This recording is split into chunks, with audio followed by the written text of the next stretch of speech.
বাংলাদেশের প্রধান উপদেষ্টা মোহাম্মদ ইউনুস তার একটা ভিডিও ক্লিপস আমরা দেখেছি। তিনি সরকার মদিনা ও তার স্ত্রীকে নিয়ে হাসি ঠাট্টা করছিলেন। তার জানা উচিত, আমি আমার নবীর জন্য আমার মাকে ছাড়তে পারি, সব কিছু ছাড়তে পারি। রসুলের বিরুদ্ধে যখন বক্তব্য রাখেন তখন প্রতিবাদ করব। নবী মোহাম্মদকে নিয়ে বাজে ইয়ার্কি মারায় মৌলানাদের টার্গেট হয়ে গেছেন মোহাম্মদ ইউনুস। মৌলবীরা হুঁশিয়ারি দিয়ে বলছেন, নবীর জন্য আমরা মাকে ছাড়তে পারি। বাংলাদেশ ভারত বিদ্বেষ থামার নাম নেই। এই অবস্থায় দিনের পর দিন ভারত বাংলাদেশ সম্পর্ক খারাপ থেকে অতি খারাপের দিকে এগোচ্ছে। এই পরিস্থিতিতে এবার বাংলাদেশের অন্তর্বর্তীকালীন সরকারের প্রধান মোহাম্মদ ইউনুসকে প্রকাশ্যে হুমকি দিচ্ছেন এক মৌলবী। তিনি বলেন, বাংলাদেশের প্রধান উপদেষ্টা মোহাম্মদ ইউনুস সাহেবের একটা ভিডিও ক্লিপস আমরা দেখেছি। তিনি সরকার মদিনা ও তাঁরা স্ত্রীকে নিয়ে হাসি ঠাট্টা করছিলেন। তার জানা উচিত, আমি আমার নবীর জন্য আমার মাকে ছাড়তে পারি, সব কিছু ছাড়তে পারি। ওনাকে নিয়ে আমাদের কোনো সমস্যা নেই, কিন্তু রসুলের বিরুদ্ধে যখন বক্তব্য রাখেন তখন প্রতিবাদ করব।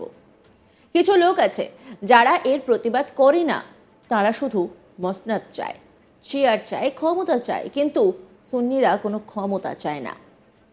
মুফতি গোলাম রব্বানী কাসেমি তিনি ঠিক কি বলেছেন শোনাব আপনাদের।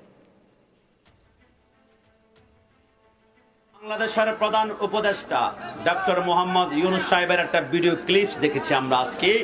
তিনি সরকারে মদিনা এবং তার স্ত্রী আমাদের মা উম্মাহাতুল মুমিনিন হযরতে মা খাদিজাতুল কুবরা রাদিয়াল্লাহু তাআলা আনহাকে নিয়ে হাস্যরস করছিলেন। তিনি জানা উচিত যে my prophet my soul, my prophet my heart, my prophet my love, an-nabiyyu awla bil mu'minina min anfusihim। আমি আমার নবীর জন্য আমার মাকে ছাড়তে পারি। ফিদাকা আবি ওয়া উম্মি ওয়া রূহি ওয়া জাসাদি, সব ছাড়তে পারি। আমি কাশিমি আল্লামা তাহেরি যখন দাঁড়িয়ে ওনার বিরুদ্ধে হয়তো বা প্রতিবাদ করব, ওনাকে নিয়ে আমাদের কোনো কঠিন জ্বালাতন নাই, কিন্তু বক্তব্য যখন রসুলের বিরুদ্ধে যায় তখন প্রতিবাদ করব।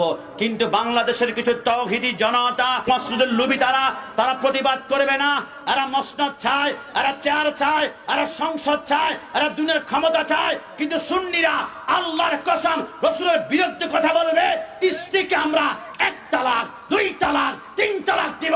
সুন্নিরা কোনো মসনদ চায় না, সুন্নিরা চায় একটা, মৃত্যুর আগ পর্যন্ত মদিনাওয়ালা গোলামীর তামান্না চাই। ডান হাত তুলে বলা ঠিক কিনা? আমার ভাইরা, তাদের জেনে রাখা দরকার পৃথিবীর জমিনে একটি বংশের মানুষের দাঁত নাই। আপনি কি জানেন উহুদের ময়দানে রাসূলুল্লাহকে যেই ব্যক্তি পাথর নিক্ষেপ করেছিল, উতবা ইবনে আবি ওয়াক্কাস, আমার আল্লাহ বলে আমার রসুলকে যদি পাথর নিক্ষেপ করেছে, রসুলের দান মোবারক শহীদ করেছে, ওই ব্যক্তির বংশে আজকের দিন পর্যন্ত একজন মানুষের জন্মের পর থেকে আল্লাহ দাঁত রাখে নাই। দাঁত গুলা নিমেষে চুরমার করেছে। আর তারা তো জানে না কোন রসুলের বিরুদ্ধে আচরণ করছে। দিন কয়েক আগেই আর এক মৌলবী ইউনুসকে সরাসরি হুঁশিয়ারি দিয়ে বলেছিলেন, অন্তর্বর্তীকালীন সরকারকে অনুরোধ করি, উনি দায়িত্ব নেওয়ার পর থেকে দেখলাম রাজনৈতিক সংলাপে বৈষম্য। জামাতের কোনো প্রতিনিধিকে সংলাপে ডাকা হচ্ছে না। যদি এইভাবে চলতে থাকে তাহলে আপনার চেয়ারে ভূমিকম্প শুরু হবে। সুন্নি জামাতের বাঘের থাবা এখনো দেখেননি, সুন্নি জামাতে গর্জন এখনো দেখেননি। এই অন্তর্বর্তীকালীন সরকারকে বলবো, রাজনৈতিক বৈষম্য তৈরি করে আপনি যে কথা বলছেন সেটা আমরা মানি না। আমাদের একাধিক রাজনৈতিক প্ল্যাটফর্ম আছে, তাদের সঙ্গে কথা বলুন, তাদেরকে সঙ্গে নিয়ে বসুন। যদি এখনো দেশে এই বৈষম্য থাকে তাদের বিরুদ্ধে আবার আন্দোলন হবে। আমরা কাউকে ছাড় দিয়ে কথা বলবো না। আমরা নাকি দালাল?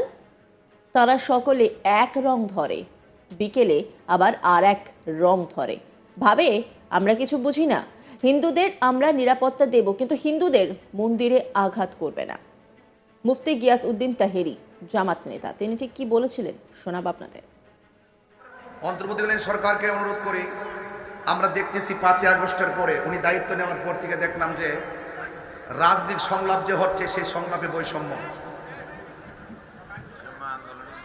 আহলুস সুন্নাত ওয়াল জামাতের কোনো প্রতিনিধিদেরকে সংলাপে ডাকা হচ্ছে না। যদি এইভাবে দিন চলতে থাকে আপনার চেয়ারে কিন্তু ভূমিকম্প শুরু হবে। সুন্নি জামাতের বাঘের থাবা কিন্তু আপনারা দেখেন নাই, সুন্নি জামাতের গর্জন কিন্তু এখনো কেউ দেখে নাই। আমি কি বুঝাতে পেরেছি?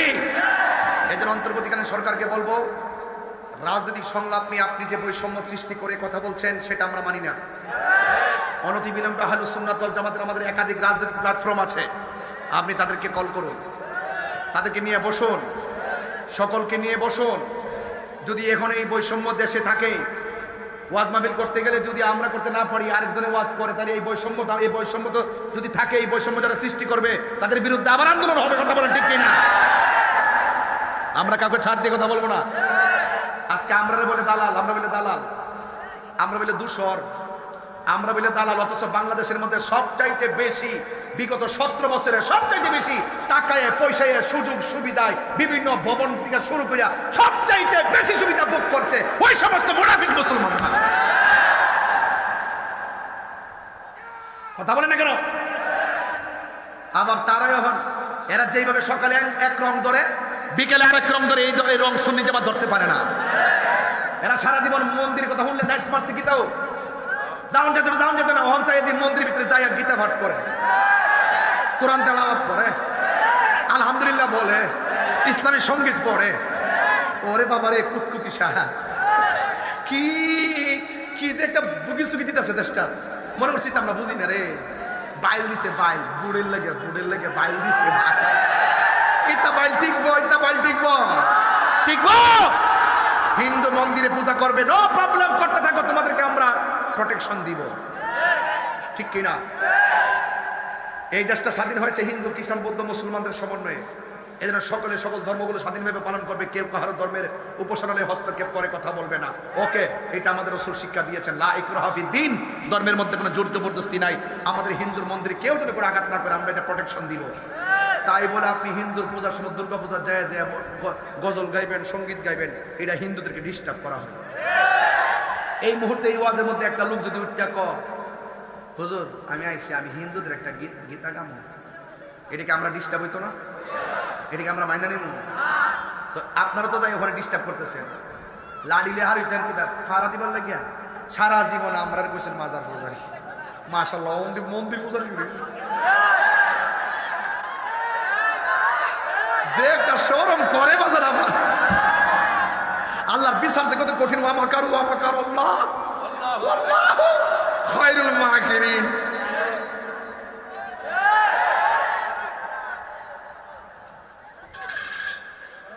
এদের ফান্দে পা দেওয়া যাবে না। আমি মনে মনে ভাবছিলাম যে নজর রাখুন আজ তাক বাংলার ইউটিউব স্ট্রিমিংয়ে।